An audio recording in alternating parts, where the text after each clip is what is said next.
ಅಲ್ಲಿ 15ರಿಂದ ಓದಿರಿ. 15. ಅರಸನ ಬಳಿಗೆ ಹೋಗುವುದಕ್ಕೆ ಮೊರ್ದೆಕೈ ದತ್ತುಪುತ್ರಿ ಅವನ ಚಿಕ್ಕಪ್ಪನಾದ ಅಬೀಯೇಲನ ಮಗಳು ಆದ ಎಸ್ತೇರಳ ಸರದಿ ಬಂದಾಗ ಅಂತಃಪುರ ಪಾಲಕನಾದ ಹೆಗೈ, ಹೇಳ್ರಿ ಹೆಗೈ ಎಂಬ ಕಂಚುಕಿಯು ನೇಮಿಸಿದನ್ನೇ ಹೊರತು ಆಕೆ ಬೇರೇನನ್ನು ಕೇಳಿಲ್ಲ. This point is very very important. ಇಲ್ಲಿ ಕೇಳ್ರಿ, ವೃಷ್ಟಿ ರಾಣಿ ಅಷ್ಟೊಂದು ಸೌಂದರ್ಯವಾಗಲಿಕ್ಕೆ ಕಾರಣ ಏನಂತ ಹೇಳಿದ್ರೆ ಈ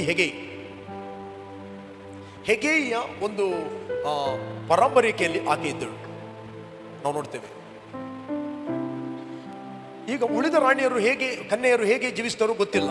ಅವರದ್ದು ಸ್ವಂತ ಲೇಪನ ಮಾಡಿರ್ಬೋದು, ಸ್ವಂತ ಆಲೋಚನೆಗಳನ್ನು ಹಾಕಬಹುದು.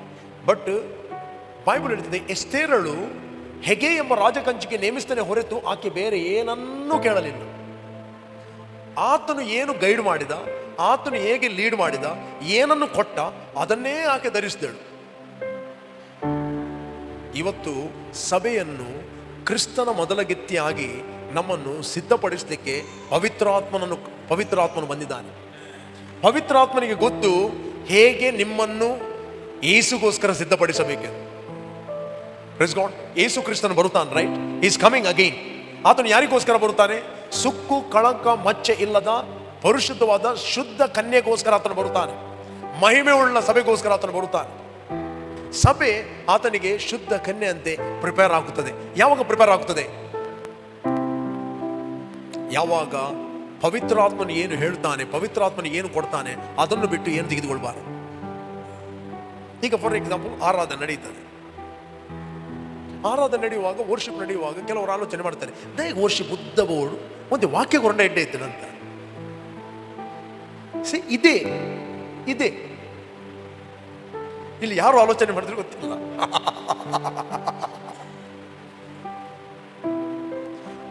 ನಾವು ಪವಿತ್ರಾತ್ಮ ನಡೆಸುವುದಲ್ಲ, ನಮ್ಮನ್ನು ಪವಿತ್ರಾತ್ಮ ನಡೆಸಬೇಕು. ಇಲ್ಲಿ ಎಸ್ತೇರಳು ಹೇಳಲಿಲ್ಲ ಏನೇನು ನನಗೆ ಬೇಕಂತ ಆಕೆ ಹೇಳಲಿಲ್ಲ. ಎಸ್ತೇರಳು ಹಾಗೆ ಏನು ಹೇಳಿದ, ಏನು ಕೊಟ್ಟ, ಬೇರೆ ಏನನ್ನು ಆಕೆ ಕೇಳಲಿಲ್ಲ. ಹಗೆಯ ನಡವಳಿಕೆಯಲ್ಲಿ ಆಕೆ ಹೋದ ಕಾರಣ ಹೇಗೆ ಅದಕ್ಕೋಸ್ಕರ ಆಕೆ ನಂಬರ್ 1 ಆದಳು. ಇಲ್ಲಿ ಬೈಬಲ್ ಏನು ಹೇಳ್ತದೆ? ಬೇರೆ ಕೆಲ ನೋಡುವವರೆಲ್ಲರೂ ಆಕೆಯನ್ನು ಮೆಚ್ಚುತ್ತಿದ್ದರು. ಕೇವಲ ಅರಸ ಅಲ್ಲ, ನೋಡುವವರೆಲ್ಲರೂ ಆಕೆಯನ್ನು ಮೆಚ್ಚುತ್ತಿದ್ದರು. ಎಲ್ಲರಿಗೆ ಆಕೆ ಚಂದವಾಗಿ ಕಾಣ್ತಾ ಇದ್ದಳು. She was beautiful. ವೈ? ಯಾಕಂದ್ರೆ ಆಕೆ ತನ್ನ ಸ್ವಂತದ್ದನ್ನು ಏನು ಮಾಡಲಿಲ್ಲ. ನಾವು ನಮ್ಮ ಇಷ್ಟ, ನಮ್ಮ ಸ್ವಂತ ಆಲೋಚನೆಯನ್ನು ಬಿಟ್ಟು ನಾವು ಪವಿತ್ರಾತ್ಮನಿಗೆ ನಮ್ಮನ್ನು ಬಿಟ್ಟು ಕೊಡಬೇಕು. ಬೈಬಲ್ ಹೇಳ್ತದೆ, ಯಾರು ದೇವರ ಆತ್ಮನಿಂದ ನಡೆಸಲ್ಪಡುತ್ತಾರೋ ಅವರು ದೇವರ ಮಕ್ಕಳು. ಈಗ ಬಾರ್ನ್ ಅಗೇನ್ ಆದ ಇಮಿಡಿಯೇಟ್ಲಿ ಒಬ್ಬ ವ್ಯಕ್ತಿ ದೇವರ ಆತ್ಮನಿಂದ ನಡೆಸಲ್ಪಡ್ಲಿಕ್ಕೆ ಅವನಿಗೆ ಗೊತ್ತಿಲ್ಲ, ರೈಟ್? ಅವನಿಗೆ ದೇವರ ಆತ್ಮನಿಂದ ನಡಲಿಕ್ಕೆ, ದೇವರ ಆತ್ಮನಿಂದ ನಡೆಸಲ್ಪಟ್ಟರೆ ನೀವು ಇಲ್ಲಿರ್ತೀರಿ. ಅದಕ್ಕೆ ದೇವರ ಆತ್ಮನಿಂದ ನಡೆಸಲ್ಪಡುವವನನ್ನು ದೇವರು ಏನು ಮಾಡ್ತಾನೆ? ಸೇವಕನಾಗಿ ನೇಮಿಸ್ತಾನೆ. ಯಾಕೆ? ನಿಮ್ಮನ್ನು ನಡೆಸಲಿಕ್ಕೆ. The Bible ಹೇಳ್ತದೆ, those who are led by the Spirit of God, they are sons of God. ಹಿಯೋಸ್ ಅಂತ ಕರೀತಾರೆ. ದೇವರ ಆತ್ಮನಿಂದ ನಡೆಸಲ್ಪಡುವುದಂದ್ರೆ ನಮ್ಮ ಫೀಲಿಂಗ್ಗಳಲ್ಲಿ ನಡೆಯುವುದಲ್ಲ, ನಮ್ಮ ಸೆನ್ಸ್ಗಳಲ್ಲಿ ನಡೆಯುವುದಲ್ಲ. ನಾವು ಈ ದೇಹ ಎಂಬ ಮನೆಯಲ್ಲಿ ವಾಸ ಮಾಡ್ತಾ ಇದ್ದೇವೆ. ದೇಹ ಎಂಬ ಮನೆಯಲ್ಲಿ ನಾವು ಆತ್ಮ ಸ್ವರೂಪಿಗಳಾಗಿದ್ದೇವೆ. ನಾವು ದೇವರ ಮಕ್ಕಳಾಗಿದ್ದೇವೆ ಎಂದು ಪವಿತ್ರ ಆತ್ಮ ನಮ್ಮ ಆತ್ಮಕ್ಕೆ ಸಾಕ್ಷಿ ಕೊಡುತ್ತಾನೆ, ರೈಟ್? ನಮ್ಮ ಆತ್ಮಕ್ಕೆ ಏನು ಕೊಡ್ತಾನೆ? ಸಾಕ್ಷಿ ಕೊಡುತ್ತಾನೆ. He is giving witness to our spirit. ನಮ್ಮ ಆತ್ಮಕ್ಕೆ ಸಾಕ್ಷಿ ಕೊಡುತ್ತಾನೆ. ನಾವು ಮಕ್ಕಳಾಗಿದ್ದೇವೆ ನಮಗೆ ಫೀಲ್ ಆಗಬೇಕಾಗಿಲ್ಲ. ನಾವು ಮಕ್ಕಳಾಗಿದ್ದೇವೆ, ನಮ್ಮ ಆತ್ಮದಲ್ಲಿ ಸಾಕ್ಷಿ ಇದೆ. ನಾವು ಕ್ರಿಸ್ತನಲ್ಲಿ ನೀತಿವಂತರಾಗಿದ್ದೇವೆ, ನಮಗೆ ಫೀಲ್ ಆಗಬೇಕಾಗಿಲ್ಲ. ನಮ್ಮ ಆತ್ಮದಲ್ಲಿ ಸಾಕ್ಷಿ ಇದೆ. ನಮ್ಮ ಆತ್ಮ ಯೇಸುವನ್ನು ಅಂಗೀಕಾರ ಮಾಡಿದಾಗ ನೀತಿವಂತರೇ. ಬಟ್ ನಮ್ಮ ಆತ್ಮಕ್ಕೆ ಪವಿತ್ರ ಆತ್ಮನು ಸಾಕ್ಷಿ ಕೊಡ್ತಾನೆ. Yes, you are righteous man, you are a son of God. Hello. ಅದಕ್ಕೋಸ್ಕರ ಆ ವ್ಯಕ್ತಿ ಪ್ರತಿಯೊಬ್ಬರು ಬೆಳೆಯಬೇಕು. ಬೆಳೆಸಲಿಕ್ಕೆ ಇರುವಂಥದ್ದೇ ಸಭೆ. ಕೇಳ್ತಾ ಇದ್ದೀರಾ? ಬೆಳೆಸಲಿಕ್ಕೆ ಇರುವಂಥದ್ದೇ ಚರ್ಚ್ ಇರುವುದು ಯಾಕೆ? ಬೆಳೆಸಲಿಕ್ಕೆ. ಹಾಗಾದ್ರೆ ಎಲ್ಲರೂ ಪಾಲಕರಾಗಲಿಕ್ಕೆ ಆಗುವುದಿಲ್ಲ. ದ ಬೈಬಲ್ ಇರ್ತದೆ, ಆಸ್ತಿಗೆಲ್ಲ ದನಿ ಇದ್ದರೂ ಕೂಡ ಅವನು ಬಾಲಕನಾಗಿರುವ ತನಕ ಅವನು ದಾಸನಷ್ಟೇ, ಹೆಚ್ಚೇನಲ್ಲ. ಮಗು ಹುಟ್ಟಿತ್ತು ಅಂತ ಅಮ್ಮನಿಗೆ ಹುಟ್ಟಿದಂತ ಹೇಳುವಾಗ ಹುಟ್ಟಿದ ದಿವಸ ಎಂದರೆ ಅದು ಆಸ್ತಿಗೆ ಒಡೆಯ. ಹುಟ್ಟಿದ ದಿವಸವೇ ಏನಾಗಿದೆ, ಆ ತಂದೆಗೆ ಏನಾಗಿದೆ, ಹಕ್ಕುದಾರಾಗಿ ಹುಟ್ಟಿ ಆಯಿತು. ನಿಮಗೆ ಮಗು ಹುಟ್ಟಿತಂತ ಹೇಳುವಾಗ ನಿಮ್ಮ ಆಸ್ತಿಯಲ್ಲಿ ಅದಕ್ಕೆ ಹಕ್ಕು ಬಾರ್ನ್ ಸಿಗ್ತದೆ. ಬಟ್ ಅದಕ್ಕೆ ಗೊತ್ತಿಲ್ಲ, ಎಲ್ಲವೂ ಅದರದ್ದೇ ಆದರೂ ಕೂಡ ಅದು ಯಾರ ಅಂಡರ್ನಲ್ಲಿ ಇರ್ತದೆ, ಪಾಲಕರ ಅಂಡರಲ್ಲಿ ಇರ್ತದೆ. ಅದಕ್ಕೆ ಬೇಕಾದ ಊಟ ಇದೆ, ಅದಕ್ಕೆ ಬೇಕಾದ ಆಹಾರ ಇದೆ, ಅದಕ್ಕೆ ಬೇಕಾದ ಮಾಂಸ ಇದೆ. ಬಟ್ ಅದೆಲ್ಲ ಅದು ತಿನ್ಲಿಕ್ಕೆ ಆಗುದಿಲ್ಲ. ಅದಕ್ಕೆ ಕೊಟ್ಟರೆ ಪಡ್ಚ, ಅದಕ್ಕೆ ತಿನ್ಲಿಕ್ಕೆ ಬಿಟ್ಟರೆ ಅದು ಏನೇನೋ ತಿಂದು ಬಿಡ್ತದೆ. ನಾಳೆ ಜುಲಾಬ್. ಈಗ ನಮ್ಮ ಮಗುವಿಗೆ ನಾವು ತಿನ್ನುವಂಥದ್ದು ಅದಕ್ಕೆ ಕೊಡುವುದಿಲ್ಲ. ಏನು ಕೊಡ್ತೇವೆ, 3 ತಿಂಗಳು ಖಾಲಿ ತಾಯಿಯ ಹಾಲು, ನೆಕ್ಸ್ಟ್ ಸ್ವಲ್ಪ ಏನಾದರೂ ಆ್ಯಡ್ ಮಾಡಿ ಕೊಡ್ತೇವೆ, ಹಾಲಿ 6 ತಿಂಗಳು, ಅದರ ಆರ್ಗನ್ಗಳೆಲ್ಲ ಕರೆಕ್ಟ್ ಗ್ರೋ ಆಗೋ ತನಕ ಮತ್ತೆ ಸ್ವಲ್ಪ ರವಾ ಮಾಡಿ ಕೊಡ್ತಾರೆ. ಏನು ಫುಡ್ ಇಲ್ವೋ ಅದಕ್ಕೆ, ತಿನ್ಬೋದಲ್ವೋ? ಮೇಜಿನ ಮೇಲೆ ಯಾವಾಗಲೂ ಫುಡ್ ಇರ್ತದೆ. ನಾವು ಒಳ್ಳೆ ಮೀನು ಮಾಂಸ ತಿಂತಾ ಇದ್ದೇವೆ, ಅದಕ್ಕೆ ಕೊಡ್ಬೋದಲ್ಲ? ಅದು ನೋಡ್ತದೆ, ನಾವು ಕೊಡುವುದಿಲ್ಲ. ಅದಕ್ಕೆ ಬಿಟ್ರೆ ಪಾಠಕ್ಕ ಕೈ ಆಗ್ತದೆ, ಹೀಗೆ ಮಾಡ್ತದೆ. ಬೇಕಾದ್ರೆ ಅದು ಪಾಲಕರ ಮತ್ತು ಮನೆ ಮಾರ್ದೇವರ ಕೈ ಕೆಳಗಿರ್ತದೆ. ರೈಟ್? ಆಸ್ತಿಗೆಲ್ಲ ದನಿಯಾಗಿದ್ದರೂ ಅದು ಆಸ್ತಿಗೆಲ್ಲ ದನಿಯಾಗಿದ್ದರೂ ಬಾಲಕನಾಗಿರುವ ತನಕ, ಎಲ್ಲಿವರೆಗೆ? ಬಾಲಕನಾಗಿರುವ ತನಕ. ಹೇಳ್ರಿ, ಬಾಲಕನಾಗಿರುವ ತನಕ. ಬಾಲಕನಾಗಿರುವ ತನಕ ದಾಸನಷ್ಟೇ, ಹೆಚ್ಚಿಗೇನಿಲ್ಲ. ಹಾಗಾದ್ರೆ ಬಾಲಕನಾಗಿರುವ ತನಕ ಅಂತ ಹೇಳಿದ್ರೆ ದಟ್ ಈಸ್ ಯುವರ್ ಡಿಸಿಷನ್. ಎಲ್ಲಿವರೆಗೆ ಬಾಲಕರಾಗಿರ್ತೀರಿ, ಎಲ್ಲಿವರೆಗೆ ಬಾಲಕರಾಗಿರ್ತೀರಿ. ಬಾಲಕರಾಗಿರುವ ತನಕ ನೀವು ರಿಲೇಶನ್ಶಿಪ್ ಜೀವಿತವನ್ನು ಜೀವಿಸ್ತಿಲ್ಲ. ಇನ್ನೊಂದು ಹೇಳ್ತೇನೆ, ಬಾಲಕರಾಗಿರುವ ತನಕ ನೀವು ಧಾರ್ಮಿಕ. ಎಲ್ಲರೂ ಬಂದ ಹಾಗೆ ಸಭೆಗೆ ಬರ್ತೀರಿ, ಏಸೋ ಏನಾದರೂ ಇವತ್ತು ಮಾಡಪ್ಪ ಅಂತ ಹೇಳ್ತೀರಿ. ವಾಕ್ಯ ಕೇಳುವಾಗ ಗಮನ ಎಲ್ಲೆಲ್ಲೋ ಇರ್ತದೆ. ಯಾಕೆ? ಇದು ರಿಲಿಜಿಯಸ್ ಲೈಫ್. ರಿಲೇಶನ್ಶಿಪ್ ಅದು ಲೈಫು. ವಾಕ್ಯ ಕೇಳುವಾಗ ಗಮನ ಎಲ್ಲಿ ಇರುವುದಿಲ್ಲ, ಗಮನ ಶ್ರೀಧರ್ ಫುಲ್ ಬಿಟ್ನ ಮೇಲೆ ಇರ್ತದೆ. ನಾನು ನೋಡುವಾಗ ಹೇಳ್ತೇನೆ, ಪ್ರೀಚ್ ಮಾಡುವಾಗ, ಯಾರು ರಿಲಿಜಿಯಸ್ ವ್ಯಕ್ತಿ, ಯಾರು ಸ್ಪಿರಿಚುವಲ್ ವ್ಯಕ್ತಿ ಅಂತ. ಸ್ಪಿರಿಚುವಲ್ ವ್ಯಕ್ತಿ ಹೀಗೆ ಕೂತ್ಕೊಳ್ತಾನೆ, ರಿಲಿಜಿಯಸ್ ವ್ಯಕ್ತಿ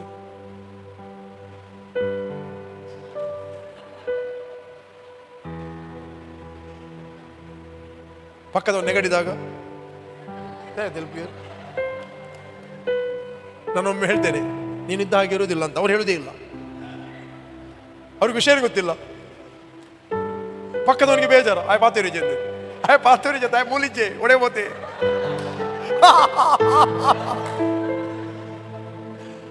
ಅವನ ಬಾಡಿ ಮಾತ್ರ ಎಲ್ಲಿ ಇರುವುದು, ಬೇಕಪ್.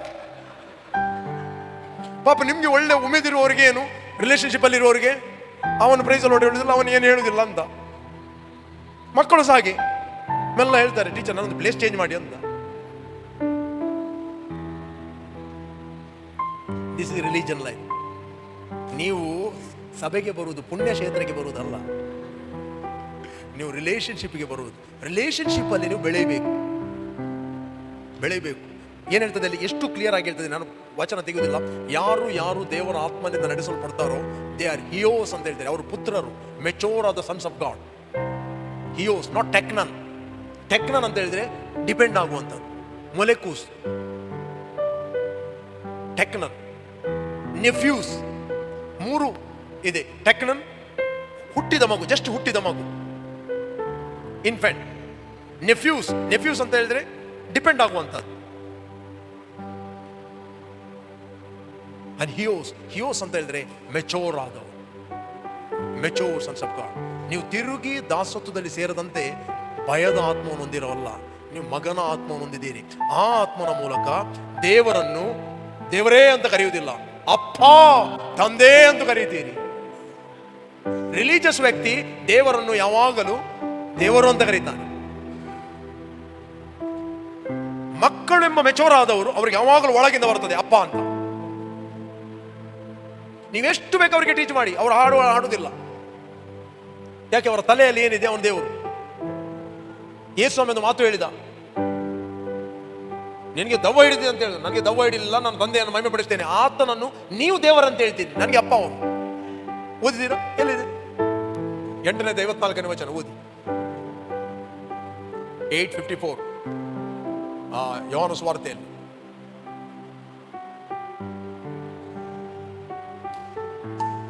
ಯೇಸು ನನ್ನನ್ನು ನಾನೇ ಮಹಿಮೆ ಪಡಿಸಿಕೊಂಡರೆ ನನ್ನ ಮಹಿಮೆ ಹುರುಳಿಲ್ಲದ್ದು. ನನ್ನನ್ನು ಮಹಿಮೆ ಪಡಿಸುವನು ನನ್ನ ತಂದೆ. ನನ್ನನ್ನು ಮಹಿಮೆ ಪಡಿಸುವವನು ನನ್ನ ದೇವರು ಅಂತ ಹೇಳುವುದಿಲ್ಲ. ನನ್ನನ್ನು ಮಹಿಮೆ ಪಡಿಸುವವನು ನನ್ನ ತಂದೆ. ನೀವು ಆತನನ್ನು ನಮ್ಮ ದೇವರು ಅನ್ನುತ್ತೀರಿ.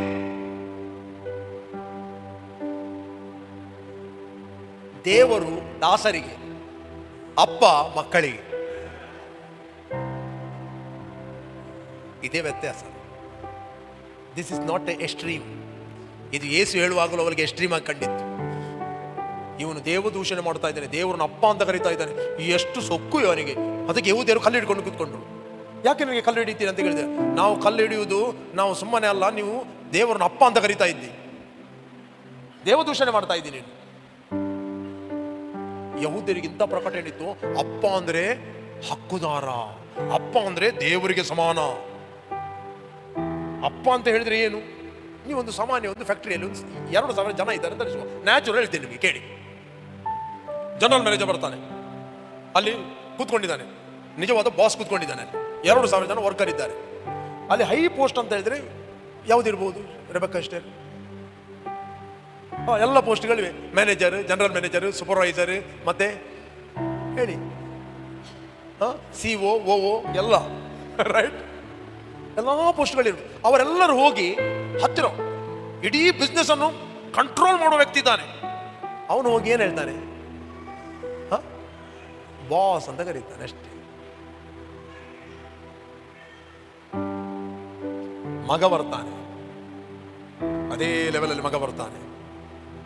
ಅವನು ಅಪ್ಪ ಅಂತ ಕರೆಯುವಾಗ ಅಲ್ಲಿ 2,000 ಜನ ವರ್ಕರ್ ಇದ್ದರು.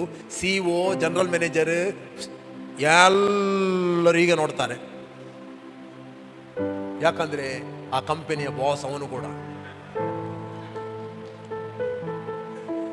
ಯಾಕೆ? ಎಷ್ಟು ಗೌರವ ಆ ಬಾಸಿಗೆ ಕೊಡ್ತಾರೋ ಆ ಜನರಲ್ ಮ್ಯಾನೇಜರ್ ಕೂಡ ಆ ಮಗನ ಅದೇ ರೀತಿ ನೋಡ್ತಾನೆ. ಒಮ್ಮೆಗೆ ತಣ್ಣಾಗ್ತಾನೆ ಅವನು. Just think about that. ನಿಮ್ಗೆ ಗೊತ್ತಾ, ನೀವು ಖಾಲಿ ಅಪ್ಪ ಅಂತ ಹೇಳುವಂಥದ್ದು ಯಾಕೆ ರಿಲೀಜಿಯಸ್ ಮೆಂಟಾಲಿಟಿ.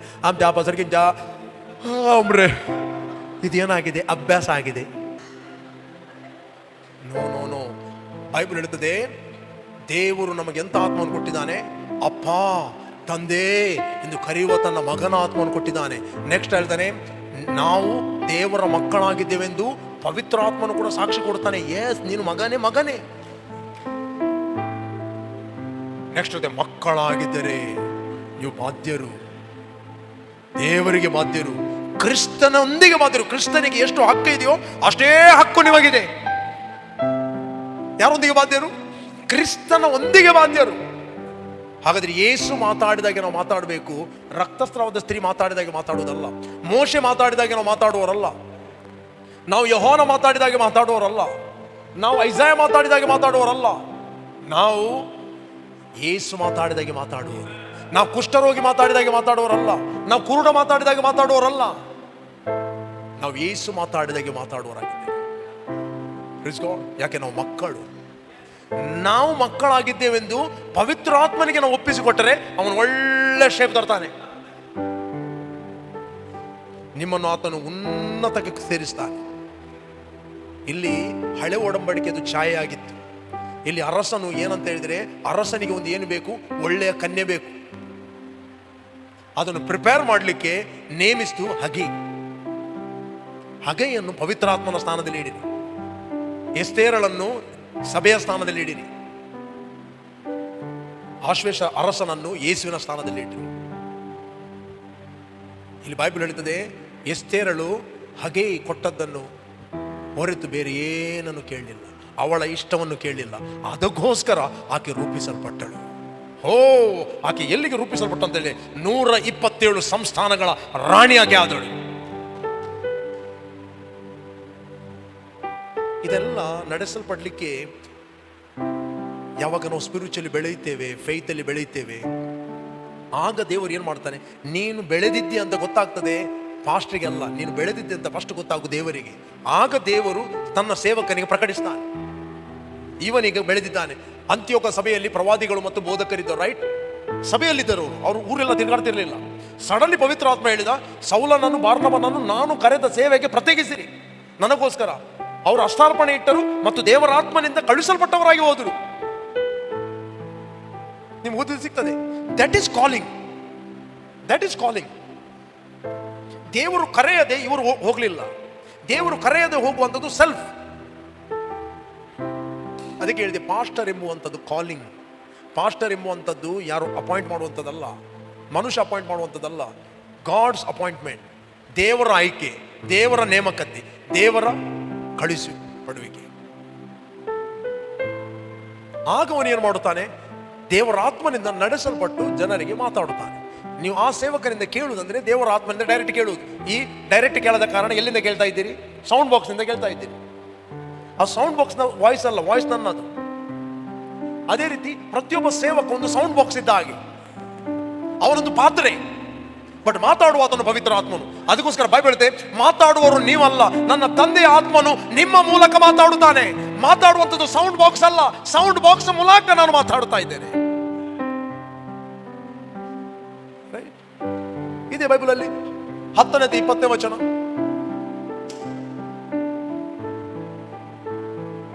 ಮಾತಾಡುವವರು ನೀವಲ್ಲ, ನಿಮ್ಮ ತಂದೆಯ ಆತ್ಮನೇ ನಿಮ್ಮ ಮುಖಾಂತರವಾಗಿ ಮಾತಾಡುವ. ಮಾತಾಡುವವರು ನೀವಲ್ಲ.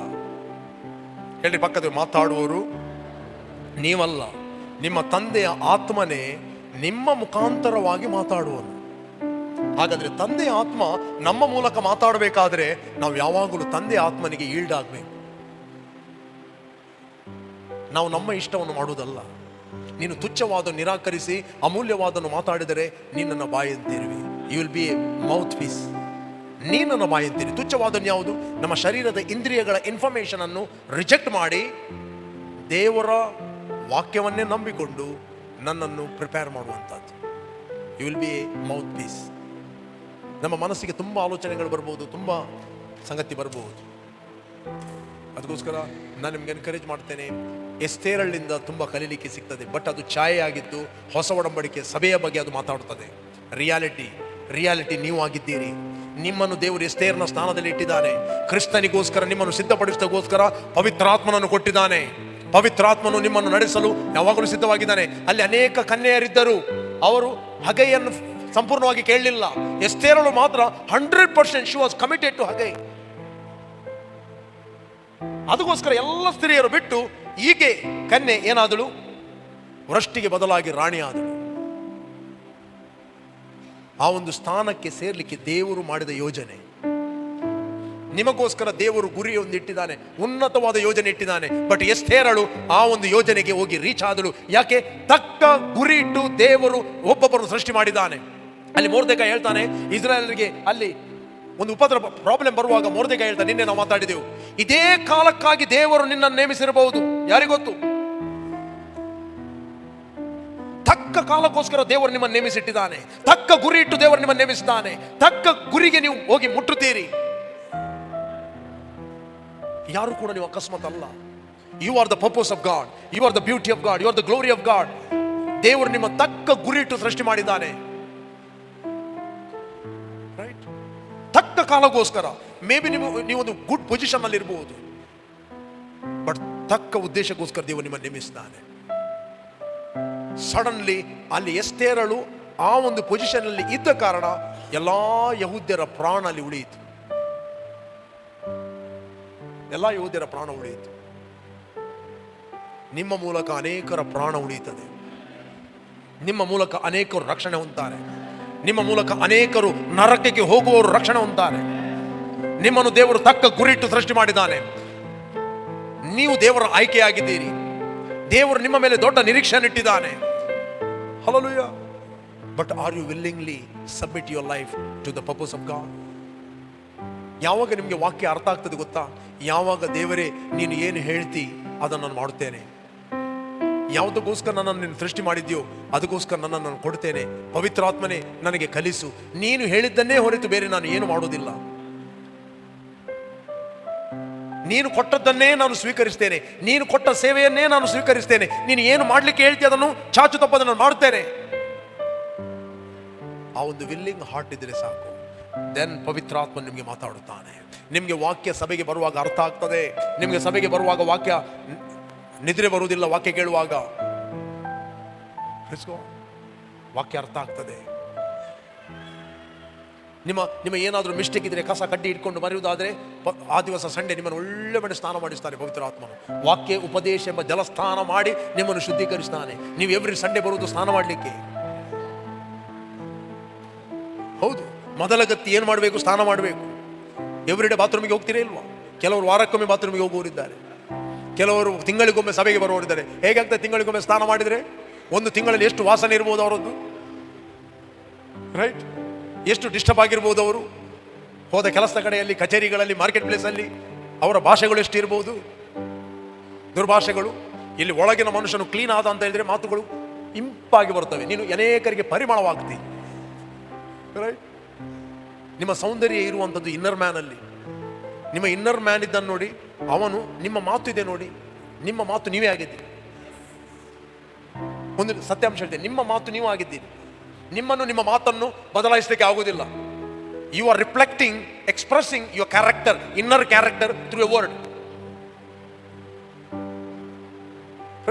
ಸ್ಪಿರಿಚುವಲ್ ವರ್ಲ್ಡ್ ಅಲ್ಲಿ ನಿಮ್ಮನ್ನು, ನಿಮ್ಮ ಮಾತನ್ನು ನೋಡುವಾಗ ಒಂದೇ ರೀತಿ ಕಾಣ್ತದೆ. ಹೌದು, ಅದಕ್ಕೆ ಬೈಬಲ್ ಹೇಳ್ತದೆ, ಹಂದಿಗೆ ಸೌಂದರ್ಯ, ಅವಿವೇಕಿಗೆ ಸೌಂದರ್ಯವು ಹಂದಿಯ ಮೂಗಿಗೆ ಮೂಕುತ್ತಿದ್ದ ಹಾಗೆ. ಮದುವೆ ಆಗುವಾಗ ಕೆಲವರು ಬಹಳ ಚಂದ ನೋಡ್ತಾರೆ, ಕಾಸ್ಮೆಟಿಕ್ ಹಾಕಿ ಇದಕ್ಕೆ ಹೋಗಿ.